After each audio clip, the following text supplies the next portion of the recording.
the number one ingredient in a lot of these rubs is either salt or sugar. Mm-hmm. So what role do they play in these barbecue rubs? What was it like when you put your first brisket on? It's an expensive fail. But Yes, that's what I'm getting at. It's an expensive fail. Like with anything in life, you have to be willing to fail. Come on, that's like a drum machine. It has no soul. And if you can look at all the influences of cooking, all the influences of barbecue, and you find a flavor combination that, the folks in Texas would string you up for, go for it anyway. You're stranded on a deserted island. Mm-hmm. You get 3 spices. What are you bringing with you? This is Hurry a tough up, let's episode. go. Yeah, this right? This is a hard one.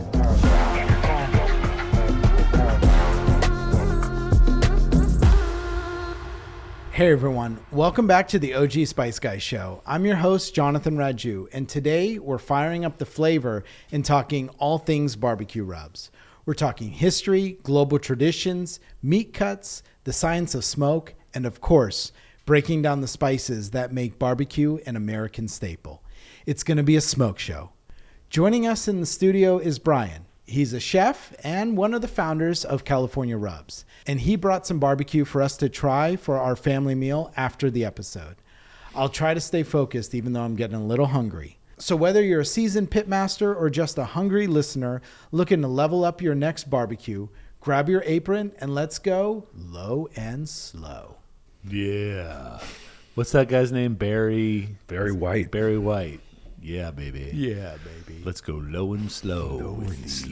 OG Spice Guy. Brian, man, welcome to the studio today. Yeah, thanks for having me, for gentlemen. coming in-house. We don't usually have a guest. No, this is in-house. special. This is good stuff. Yeah, thanks for being here.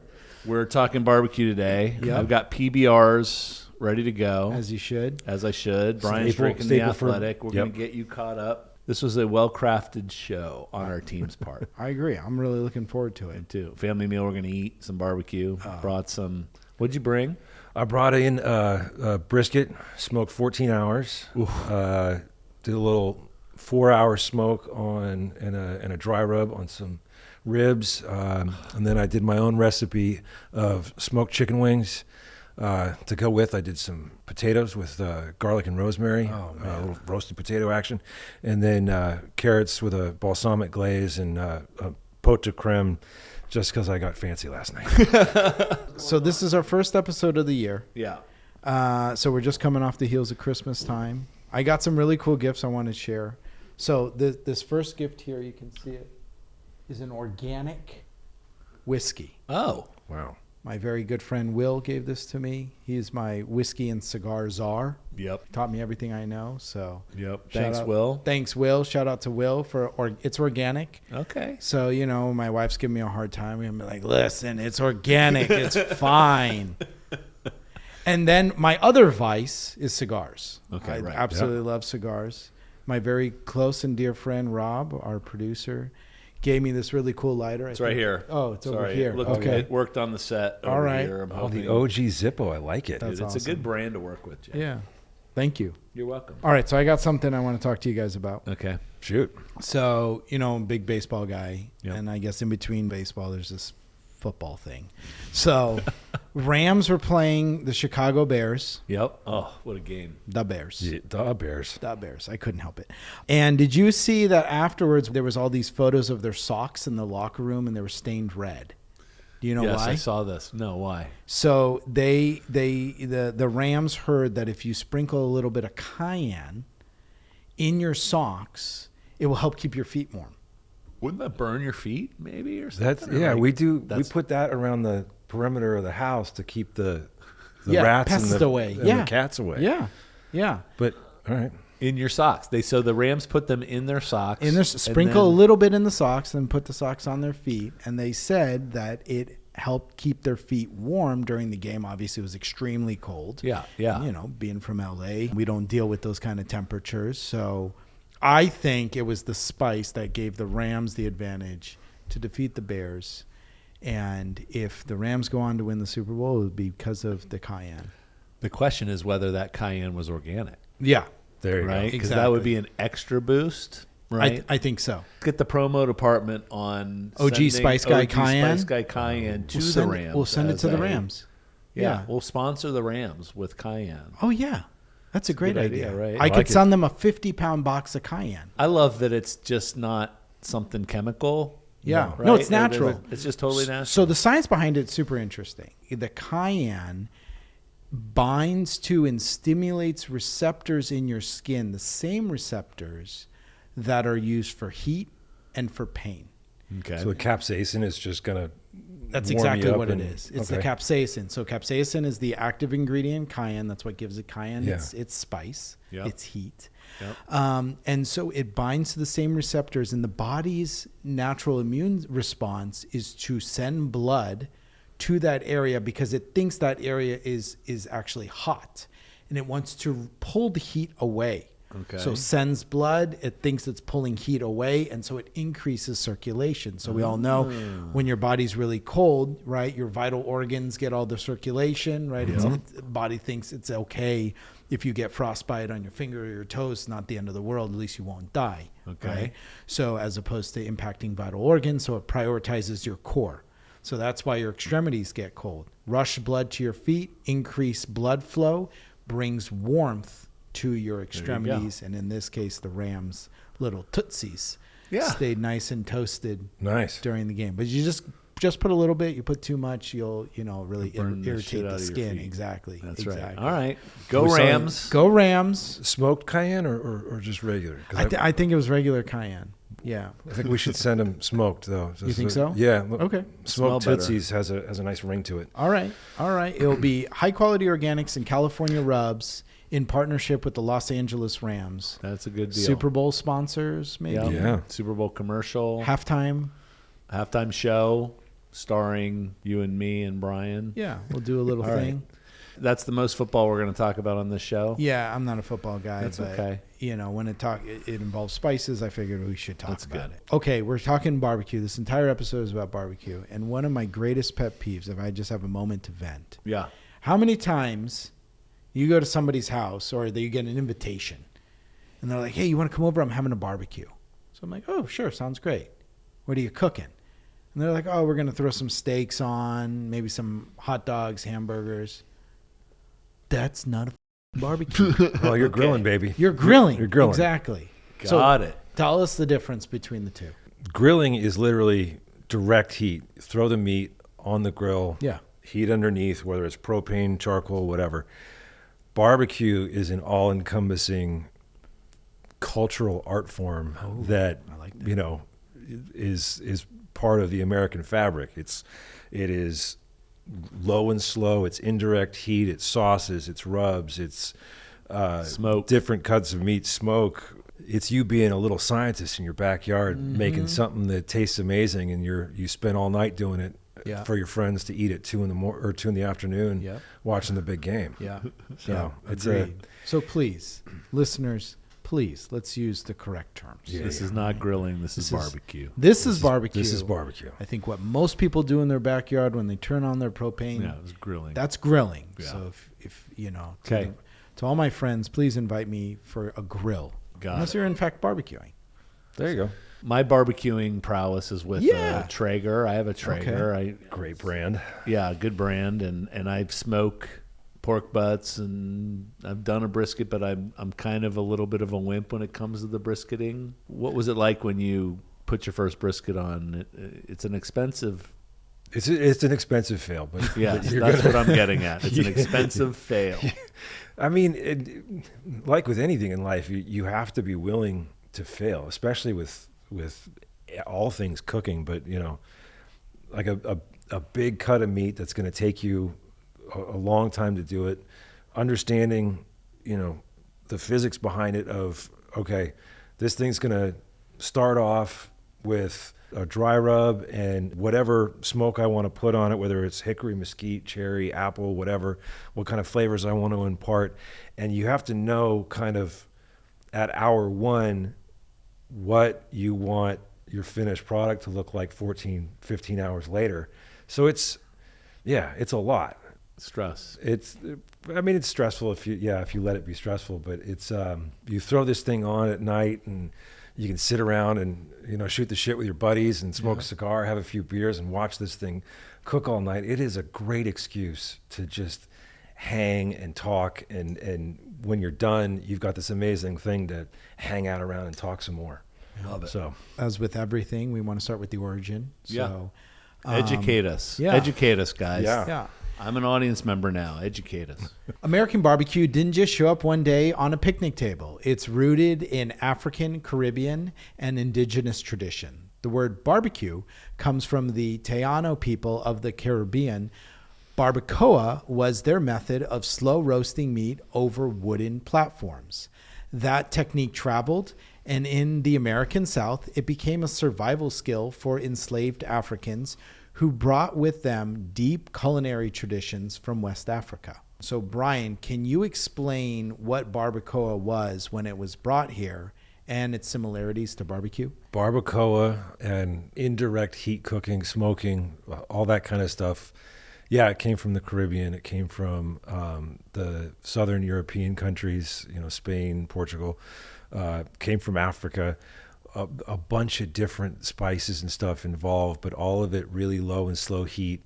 Depending on where you're from, the Caribbean spices are a bit spicier. European spices are a little more complex. Mm-hmm. When you get into smoking as it started, forever ago, it was a way to preserve your meat. You didn't have refrigeration, so you had to smoke it. You had to use all that smoke. So the phenols and the lactans and the aldehydes, which add flavor, but also add preservation qualities to the smoke and eventually the meat. You're talking about this form of cooking that low, slow, preserves the meat.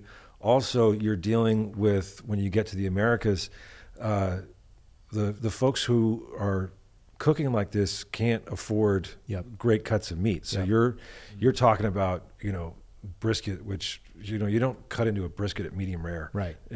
You'll chew forever. Right. You have to let that smoke kind of permeate, that heat permeate, and break down all that connective tissue and turn it into something that at this point is some of the most amazing stuff you'll put in your mouth. Yeah.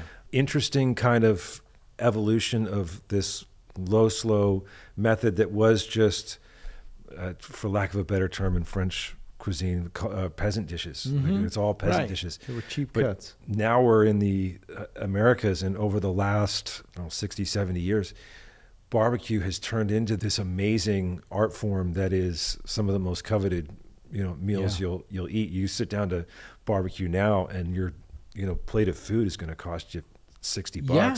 Yes, So, more than that. Yeah. More than that. That's one of the things I've often kind of scratched my head, especially here in Los Angeles.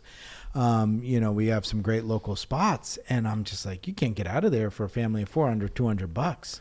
And I'm often like, isn't this supposed to be like cheap cuts of meat? But you got to pay the chef, $50 an hour. Yeah. And $200 worth of wood to make your one brisket. Fair enough. Cultures all over the world figured out the same trick. If you've got a tough cut, don't fight it. Spice it up, wrap it, bury it, slow cook it over coals, and let the magic happen. From Hawaiian Kahlua pig to Mexican carnitas, dum puk from India, and all the way to cochinita pibil in the Yucatan. Folks around the world have mastered the art of patience meets fire. Brian, I have another question. So you had mentioned low and slow. Yeah. So can you talk a little bit about the meat and what actually happens to it structurally by low and slow as opposed to grilling, right? Which is high heat, short time. Over low and slow, you are breaking down all the connective tissue. And if it's with just indirect heat, like if you're going to, you can bake ribs and have them come out delicious. You're basically just letting the heat surround it long enough so that all those bits in between the muscle fibers break down. With the smoke, you're adding that element of flavor with it. So you get all the breakdown and all that kind of stuff, but you get that pink line, especially around a brisket, you get that little pink halo, smoke ring. That's that flavor kind of permeating the meat and adding that extra seasoning that takes you 14 hours to accomplish and impart into the meat. And on top of that, you're creating especially if you know what you're doing with your seasonings and your rubs, you create this bark on the outside. So you get a crispy outside, you get that flavorful smoke ring, and on the inside, it's really tender and really juicy if you're doing it right. Properly. Yeah. I have a question. Is it possible to do barbecue, so low and slow, without smoke? Yes. Okay. Yeah. There's obviously you have liquid smoke, which is cheating and that stuff. Yeah. We did a segment on liquid smoke. smoke. Yeah. Your fingers will never smell the same. You can call it barbecue without it being smoke. You're just using indirect heat. You can, add all your seasonings, stuff like that. I mean, for a long time I did, before getting a smoker, you do ribs, you throw the seasoning and the dry rub and everything on, wrap it in tinfoil and sit it in the oven. For a while. Yeah. And then you can add you add your sauce after and you grill it up and caramelize the sauce around the ribs, which is just as much barbecue as sitting in a smoker for, a few hours and doing the same thing. That's the way I used to do it. But I think the premise is low and slow. Yeah. Low and slow, that's used on, those throwaway cuts of meat. Yeah. Right. So that's where you see this in so many different cultures around the world because, most places don't have the food supply that we have here in America. Right. No. So they're eating every portion of that animal, trying to extract as much protein as possible. And sometimes you have these working parts of the animal, whether it's a shoulder or even, a face. And you want to break all that down because there's so much flavor locked in. And you literally can't afford to throw it away. Those little muscles in cheeks and tongue and all that kind of stuff in almost every animal. So you get in cow, goat, lamb, stuff like that, all the very southern, middle of the country, southern barbecue joints will do all those kinds of cuts of meat. The ones you have to dig out of little pockets of the bones and everything are the best. And even if you can get a hold of chicken oysters. What's a chicken oyster? Chicken oysters are delicious. I know chicken oysters. Yeah. So like when you have a chicken and it's right behind is this the behind? legs, Yes. you can feel them even on yourself up here, and you dig those little babies out, and the chef always gets those. You don't let just anybody pluck that out. That's the flavorful good stuff. All right. That's the candy. Okay. It's like burnt ends. It's just, You can't talk barbecue without talking smoke. It's not just a heat source, it's a flavor bomb. When you burn wood, especially hardwoods like oak, hickory, or cherry, you're not just creating heat, you're releasing volatile compounds. Phenols give you rich, deep smokiness. Aldehydes bring that slightly sweet, toasted vibe, and the acids help tenderize the surface just a little, making it more receptive to the rub, the bark, and that kiss of smoke. So here's the cool part. Meat has moisture, and when that surface stays just tacky enough, we call it the smoke ring. It absorbs those smoke particles like a sponge. So that's how you get that beautiful pink halo under the crust. So different woods bring different vibes. Mesquite, hickory, apple, cherry. It's like its own type of seasoning. I know that what wood you smoke with is very specific. It's very cultural. It's regional. it is, yeah. So talk to us. What kind of barbecue chef are you?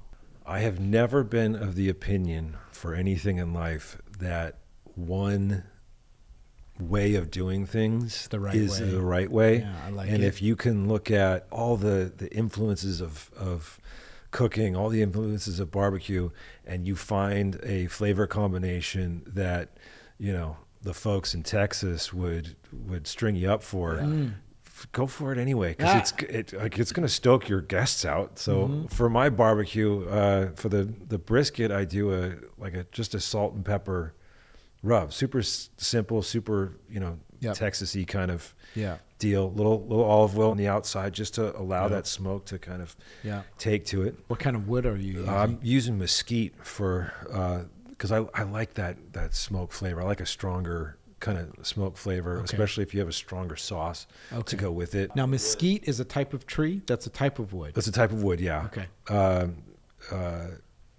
Depending on where in the country you are, it's all different Right. I woods and stuff, so- assume it's whatever local trees are in said region. That's what's The history Correct, of it. yeah. It also is the flavor bag you get at Home Depot for your Traeger. There's something really romantic about the idea of using the sidewalk smoker, Yes. where you get all that wood, you chop it down, okay, I get 3 pieces in there, get those going. It's going to keep this thing at, a nice 250 until I have to put a new one Yeah. in. That's when you're sitting out with that thing, all night long and just babysitting Yeah. it. With the Traeger, as good as the Traeger comes out, you are literally plugging in your number, Yeah. plugging in your thermometer. I mean, the thing has an app. Yeah, dude, you're doing it It like does. this. Yeah, come on. That's like a drum machine. It has no soul. You said you're a musician. It's not the same, it's not the same thing. Well, just It's not the same but thing, it has you a can bring a place. lot of soul out with, what else you add. Because, Sure. like, I have a spritz that I, spritz over meat that's a whole other vibe that kind of adds a whole, another level to Okay, so what you're tasting. that's another thing. So because we're talking about the wood, and Yep. I know we're going to get to the spices Yep. in general, and like Yeah. he's got his rubs here, and it's like Yeah. it matters what spices that gives you that flavor. Totally. And then he just added a spritz, Spritz. right? I don't know. I do apple cider vinegar and a little water just to kind of. But maybe I should just do apple cider vinegar. But you don't have to tell us what your spritz is. But is it a recipe? I'll tell you. It's, Okay. I'd prefer to people that get good food than Okay. to gatekeep recipes. Yeah. It's 50-50 apple cider bourbon. Boom. Yeah. It adds a really nice sweetness and along with the tang from the apple Any cider. bourbon in particular? I'm an old school guy. He's Jack Daniels. That's a cheap. Yeah. It's just spritzing. He's Yeah, just I would guess. I spritzing. hope Yeah, it's yeah. cheap bourbon. Yeah. All right, good. I That's love it. awesome. Learning on the show today. So I had an idea. I'm curious as a chef your take on this.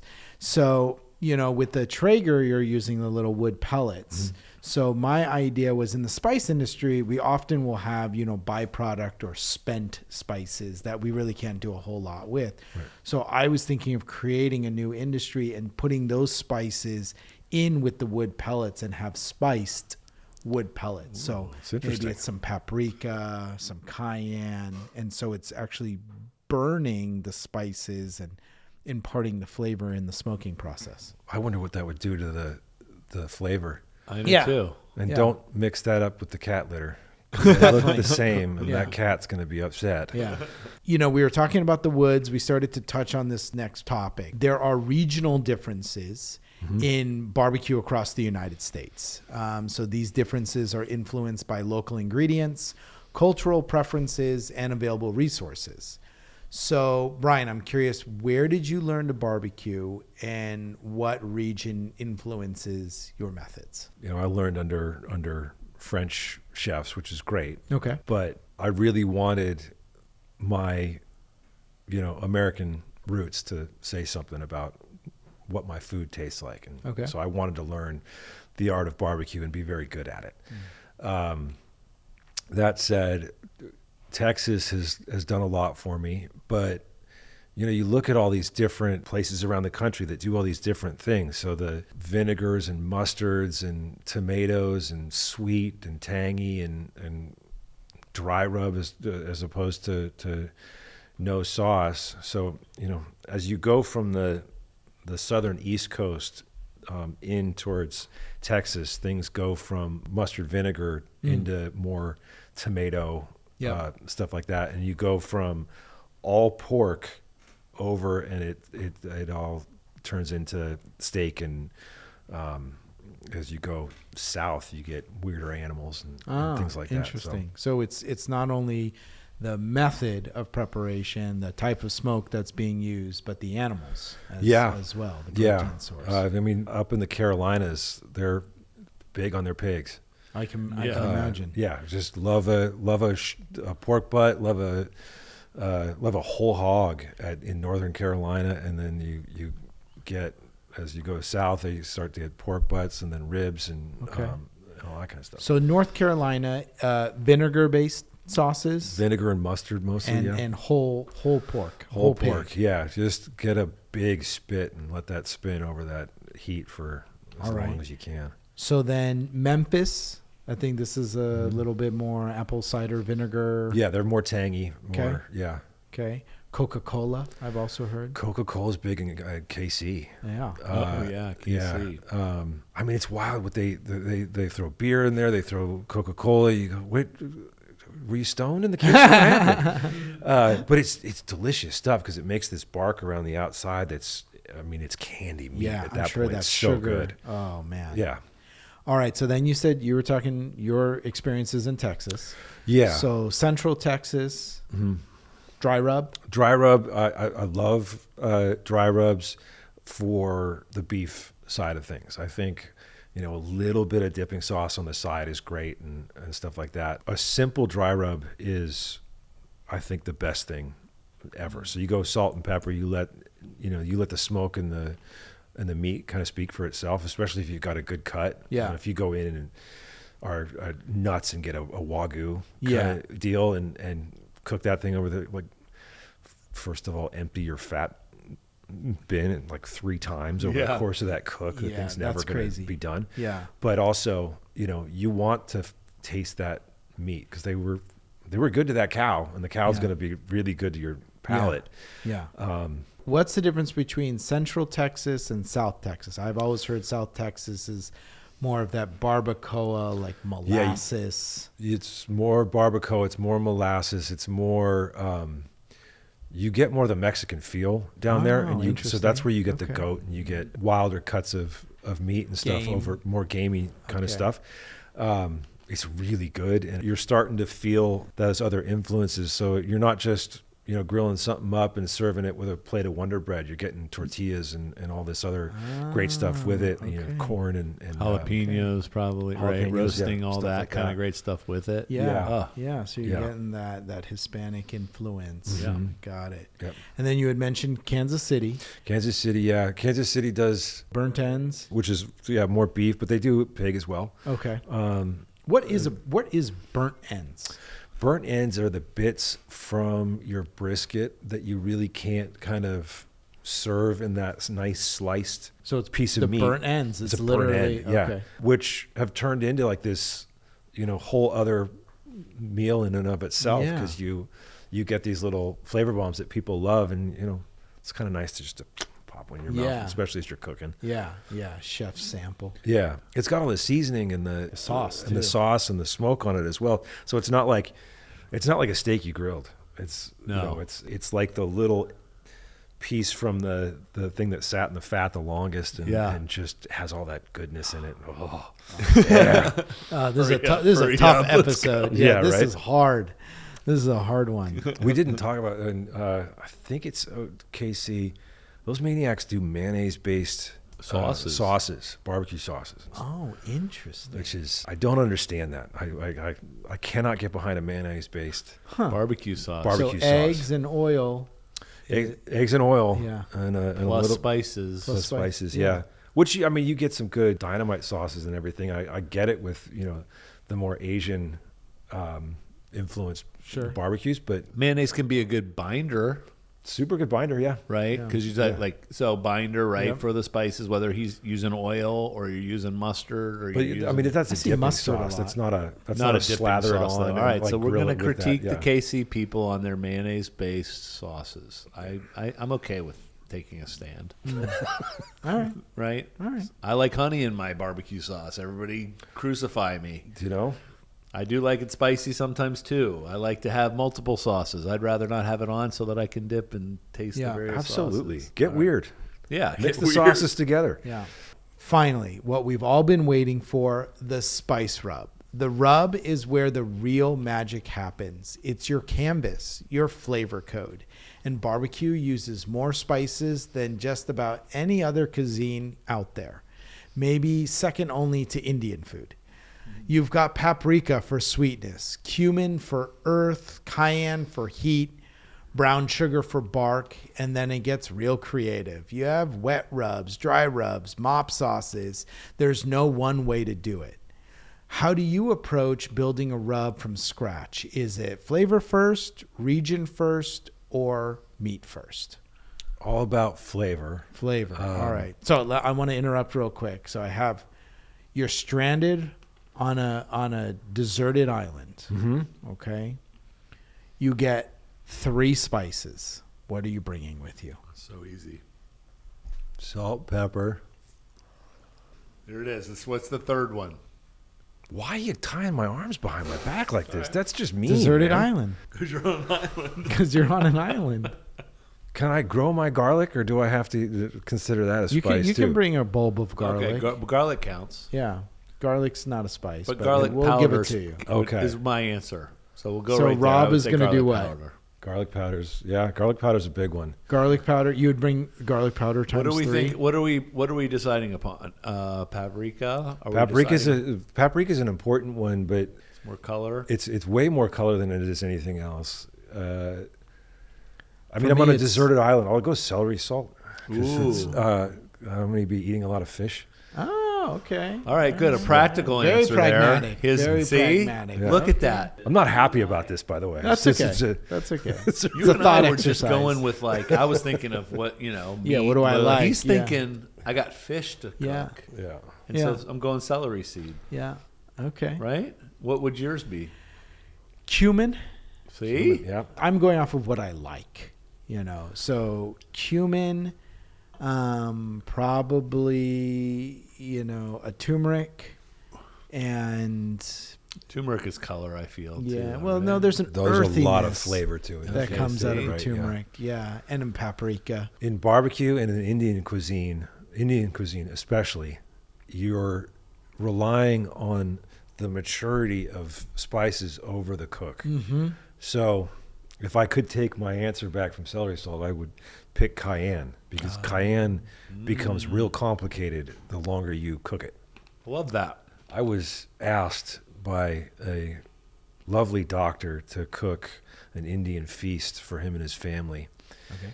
And he's Dr. Kapoor. He called in his mom and his grandma over from India. And Bri, come over and cook this for me. And he said, I love it. It was great. And then I get him, a week later when he's asking me to do steak, which I'm way more comfortable with. And he goes, don't ever do that again. Oh, wow. What are you hiring the Irish kid to cook the Indian cuisine for, you knucklehead? Because I didn't understand, fully how that maturity happens. So it's a nuanced and very so nuanced. Yeah. All these spices. And I just, Yeah. this is the whole point of the show, is that people, I don't think, realize how complicated spices are and just how boring food would be without them. people died, went broke, Yeah. crossed oceans Yeah. for this stuff Yeah. for centuries. Yeah. All right. So let's talk about your rub. So Yeah. you're a dry rub guy? I'm a dry rub guy mainly because with a dry rub, you can give somebody a packet of dry rub and say, Yep. throw this on this cut of meat, grill it, bake it, whatever, and it will come out delicious. My Yeah. whole aim as an entrepreneur, as opposed to a chef, is for everybody else to make delicious food, because you gotta be able to stoke out your family or your guests Yeah. with your food. Yeah. So yeah, it's all. Can you tell us about we have Yeah, 4 so we got packets some- here Yeah. that we're kind of using as a display because they're pretty, but So- give us a rundown. All right, so we've got dry rub. This is my steak seasoning. These all remind me of times in my life where I had these great experiences or great dinners and stuff like that. So this rub it's basically salt, pepper, garlic, rosemary, onion, paprika. What stood out to me was rosemary, because I remember in a past episode I made a point that I put my rosemary up on the high shelf that I can't reach because I only need it during Thanksgiving. Yeah. And his comment was, you should be using rosemary every time you cook potatoes, which you told me that we're Yeah. going to have potatoes today and have rosemary in it. Yeah. And then I'm saying to you, it was important to put rosemary in the steak seasoning. So that's an important spice to you, I can hear. It's very important. And then lemon zest was the last one in here. I don't know why, but lemon zest and steak is just delicious. It just wakes it up. That was kind of fun when this was back before I became a chef. I used to have tri-tip with this all over it. It was just delicious. So Interesting. yeah. Okay. Yeah. What do we Yeah. got? What else we got? We got the fish rub. With this guy, I wanted something that was not only good on salmon, but also halibut and lobster and all that kind of stuff. So I threw some garlic and lemon zest and salt and pepper together with oregano and thyme. Yeah. So really kind of Italian flavored fish recipe that would Mediterranean. very Mediterranean, yeah. Which I feel like is a bit of a departure from what you normally get, and is also something you feel like you can eat every day. Okay. So here's a question. So this next one is your poultry seasoning. Poultry seasoning. One question I often get is, can you treat poultry like fish? People think they're very obviously they're I mean, different. they're both white meat, but Right. they're wildly different. Okay. Fish is a flavor that has to be part of what the dish is. Chicken is a blank canvas. So season it, marinate it. If you're going to marinate it, let it sit for 24 hours and let it suck up all that flavor and taste like something completely different. You know, throw your chicken dinner on the ear and you know, come up with something amazing. This one is a very French-inspired season profile. It's salt, pepper, garlic, lemon, and tarragon.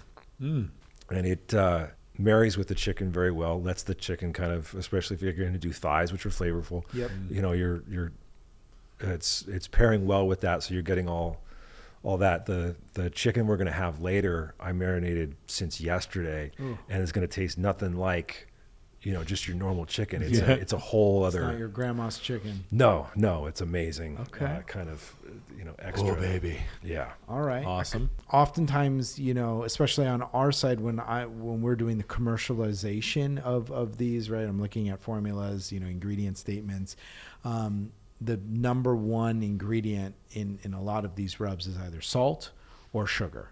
So what role do they play in these barbecue rubs? Salt is something that just brings out extra flavor in whatever you're cooking. So like salt and pepper should be in almost everything you do, just because it takes it from, I kind of taste this, it tastes okay, to this is amazing. Yeah, it's like a megaphone. It just amplifies. Right. Sugar, it adds an addictive kind of part to it. Okay. I'm not a big fan of adding sugar unless it's purposeful for the dish. So like a dry rub on ribs or something like that, ton of brown sugar, let that caramelize on the outside, let it turn into something that adds an amazing little aspect to your meal, rather than saying this is so that people keep buying my spice.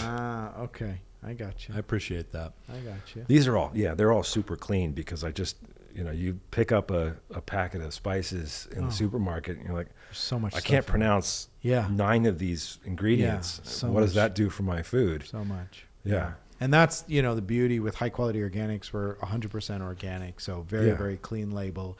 You can read everything in it. Yeah. And for the most part, it's simply spices. It is. And herbs. That's literally all we're doing. Yeah. Yeah. So, all right. And the last packet here, this is a little different. This is taco seasoning. Right. So All right, this tell guy, us. was what kicked it all off. I used to do taco nights at my house all the time. Okay. No one would leave that night. Everybody was hammered on margaritas and stuff, and they wanted breakfast burritos in the morning. Yeah, they got strung out on your tacos. Yeah, this is just, it's your classic kind of taco seasoning flavor without all the additives. Yep. And then I came up with some good ideas for it. So it's not just, you know, ground beef and, you know, it's not gringo tacos. Yeah. It's got some pop to it. It's got some herbs in it. For this one, I did the salt and the pepper. I did paprika, cumin, garlic, onion, cayenne, bit of oregano. I believe that's it. And what was the target protein that you were after? This was kind of made for steak, but good on chicken, good on fish. I do a oyster mushroom taco El Pastor with it that freaks everybody out. Wow. Yeah, just to I just want to be Brian's friend. Yeah. you're gonna come on over to my house, man. All right, last question. What are your kind of secret ingredients? What's that wild card spice that you throw in that's unconventional, you know, in the barbecue world? My big one is putting the bourbon in the apple cider vinegar. Okay. That's kind of a big deal. I do a lot of stuff with different boozes and stuff. Like a marinade. If you want a marinade to take, quicker, add more acid. Mm-hmm. So I throw white wine in with like a chicken marinade, or if I'm going to do a steak, I'll do red wine. But instead of having to let it sit for 24 hours, you can get away with an hour by adding enough acid to it, and it. You're not going to get that full penetration the way you would if you let it sit. As somebody who's trying to get dinner done in an hour, like that's a great way to that's do a good it. hack. What about you, Jay? I can't help but go back to my Indian roots. Yeah. So There you go. I'm doing things that are a little bit different. Turmeric, a cayenne, a paprika. But I'll even throw in, one of the more unconventional ones is like a cardamom. Cardamom. I love cardamom. Cardamom, you get that very aromatic menthol. So it's just that, as they say, that je ne sais quoi. Yeah. That you're just like, this is different and I don't know why. I want to play with that for a dessert spice rub. Oh, yes. That's kind of the next move. Spice rub. Yeah. So if you do like a little. I've had like cardamom donuts before. So good. Yeah.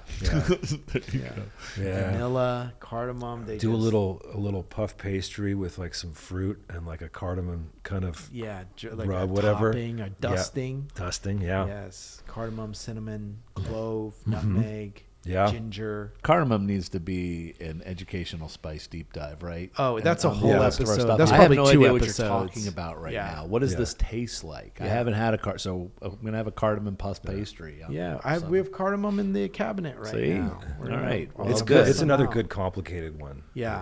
That matures. It's so complicated. Yeah. So all right. complicated. That's awesome. So, all right, what an episode. We've covered a lot of ground today, from clearing up an age-old confusion between barbecue and grilling to uncovering the deep roots of low and slow in America and around the world. If you're feeling inspired to spice up your next barbecue, or if you've learned something new, hit us up on social media at OG Spice Guy or leave a comment. Now, I better stop talking and start eating. See you next time. The OG Spice Guy Show is produced and recorded by Galaxy Media in Los Angeles, California, in association with High Quality Organics, America's leading provider of organic spices. Executive producers are Jonathan Raju and Rob Clyde. Today's episode was produced by Rob Clyde and Max Flora. It was engineered and edited by Drew Unser. Graphics by Michelle Esteva. Web and SEO by Rebecca McDonald. And social media by Bethany Guerrero. You can DM and follow us on all platforms and socials at OG Spice Guy.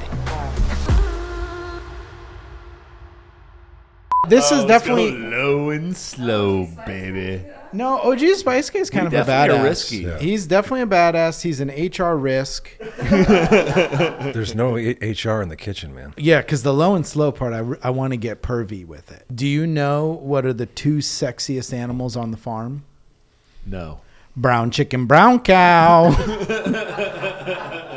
it is.